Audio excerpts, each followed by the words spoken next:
என்ன எல்லாரும் எப்போ பார்த்தாலும் நெய் சோறுன்ட்டு ட்ரை பண்ணிகிட்டே இருக்கீங்களா?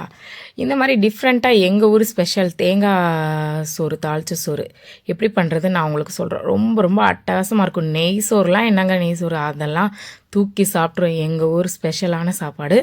அதுக்கு ஃபஸ்ட்டு நான் ஒரு கடாயில் வந்து 1 டீஸ்பூன் அளவுக்கு தேங்காய் எண்ணெய், 1 டீஸ்பூன் அளவுக்கு கீ ஆட் பண்ணிவிட்டு அதில் ஒரு பெரிய வெங்காயத்தை ஸ்லைஸ் பண்ணி போட்டிருக்கேன், 2 பச்சை மிளகாய் போட்டிருக்கேன்.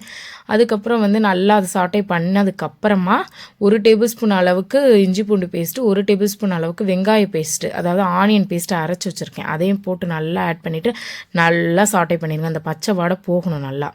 இந்த மாதிரி நல்லா பச்சை வாடை போகிற வரைக்கும் சாட்டை பண்ணிவிட்டு அதுக்கப்புறமா வந்து ஒரு தக்காளி வந்து நான் கட் பண்ணி வச்சுருக்கேன். ஒரு தக்காளியே இதுக்கு போதுமான அளவு, ஒரு பெரிய தக்காளி ஒன்று எடுத்துக்கோங்க. அந்த ஒரு தக்காளி இதில் ஆட் பண்ணிடுங்க. ஆட் பண்ணிவிட்டு அந்த தக்காளியும் போட்டு நல்லா மிக்ஸ் பண்ணணும். இதில் வந்து என்னென்னா, நம்ம வந்து எப்பயும் போல தான் ரைஸ் வந்து 2 மடங்கு போட்டோம்னா 4 மடங்கு தண்ணி ஊற்றுறோம். 1 மடங்கு ரைஸுக்கு 2 மடங்கு தண்ணி ஊற்றுறோம் இல்லையா, அதே மாதிரி ரேஷியோ தான்.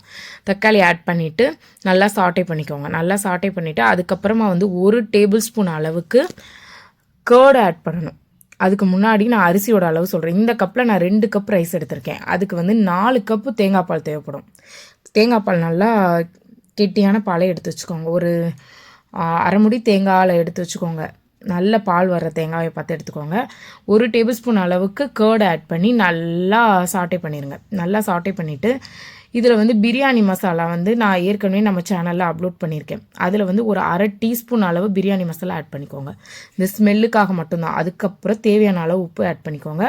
அதுக்கப்புறமா வந்து மல்லி, புதினா கண்டிப்பாக இது வந்து ஆட் பண்ணிக்கோங்க. நல்ல ஃப்ளேவர் கிடைக்கும்.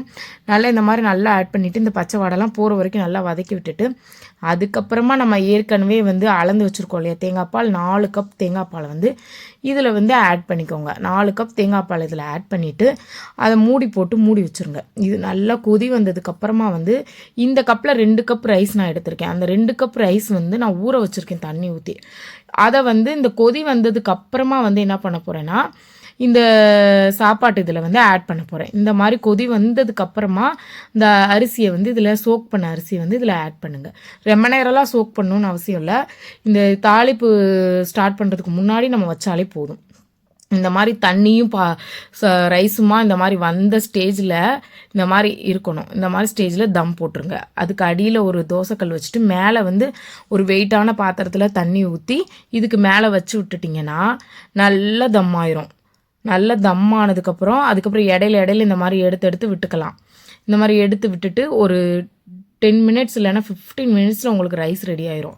நான் இன்றைக்கி 3 பேர் சாப்பிட்ற அளவுக்கு தான் செஞ்சுருக்கேன். உங்களுக்கு வேணும்னா இதிலே டபுள் பண்ணிக்கோங்க உங்கள் சைஸு. அவ்வளோதான். ரொம்ப ரொம்ப டேஸ்டான ஒரு தேங்காய் பால் சாதம், தேங்காய் சோறு. எங்கள் ஊர் பக்கம் தாளிச்ச சோறுன்னு சொல்லுவாங்க. இதுதான் வந்து எங்கள் ஊர் பக்கம் வந்து பிரியாணிக்கு அடுத்து நாங்கள் செய்கிற ஒரு ஸ்பெஷலான சாப்பாடு. நாங்கள் வந்து நெய் சோறுலாம் சாப்பிட மாட்டோம். எங்கள் ஊர் சைடில் இருக்கவங்களுக்குலாம் நெய் சோறு பிடிக்கவே பிடிக்காது. அதில் வந்து என்ன ஃப்ளேவர் இருக்குது, ஆறிடுச்சுன்னா அந்த நெய் சோறு வந்து நல்லாவே இருக்காது அப்படின்ற மாதிரி ஒரு ஃபீல் இருக்கும்.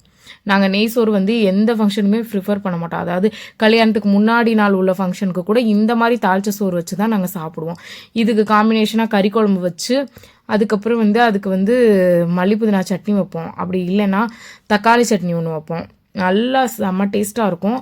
கண்டிப்பாக ட்ரை பண்ணி பாருங்கள். அதோட சிக்கன் கிரேவியும் வச்சு சாப்பிட்டோம்னா அல்டிமேட்டாக இருக்கும். இந்த தாளிச்ச சோறு வந்து அவ்வளோ ருசியாக இருக்கும். ஒவ்வொரு சிப்லேயுமே வந்து உங்களுக்கு ஒவ்வொரு இதுலேயுமே சாப்பிடும்போது அவ்வளோ ருசியாக இருக்கும். இதில் வந்து கொஞ்சமாக லாஸ்ட்டில் வந்து இறக்கிட்டு அதுக்கப்புறமா வந்து நெய்யை ஆட் பண்ணிவிட்டு நல்லா கிளறி விட்டுட்டு அப்படியே நம்ம வந்து சர்வ் பண்ண வேண்டியதான். அவ்வளோ டேஸ்ட்டாக அவ்வளோ ருசியாக இருக்கும். இந்த தேங்காய் தாளிச்ச சோறு வந்து எங்கள் ஊர் சைடில் வந்து எல்லா முஸ்லீம்ஸ் வீட்லேயுமே நாங்கள் கண்டிப்பாக பண்ணுவோம். வாரத்துக்கு ஒரு தடவையாவது கண்டிப்பாக பண்ணிடுவோம். ஏன்னா இது அவ்வளோ டேஸ்ட்டாக இருக்குது. ஏன்னா தேங்காய் பால் ஊற்றிருக்கிறதுனால ரொம்ப ரொம்ப டேஸ்ட்டாக இருக்கும். இதுக்கு நான் இன்றைக்கி வந்து கறி குழம்பு, மட்டன் கறி குழம்பு, சிக்கன் கிரேவி, மாங்காய் சட்னி வச்சு சர்வ் பண்ணியிருக்கேன். செம்ம அல்டிமேட்டாக இருந்துச்சு. இது மாதிரி காம்பினேஷனில் நீங்களும் செஞ்சு சாப்பிட்டு பாருங்கள். ரொம்ப ரொம்ப டேஸ்ட்டாக இருக்கும். கண்டிப்பாக அடுத்து நீங்கள் நெய் சோறே ப்ரிஃபர் பண்ண மாட்டீங்க. நெய் சோறுலாம் ஒரு 3rd கேட்டகரி சோறு மாதிரி ஆயிரும் உங்களுக்கு. இந்த தேங்காய் பால் சாதத்தை நீங்கள் சாப்பிட்டீங்க அவ்வளோ டேஸ்ட்டாக எக்ஸ்பெக்ட் பண்ணுறதை விட அவ்வளோ டேஸ்ட்டாக இருக்கும். ஆறுனதுக்கப்புறமுமே கூட இது இந்த ரைஸ்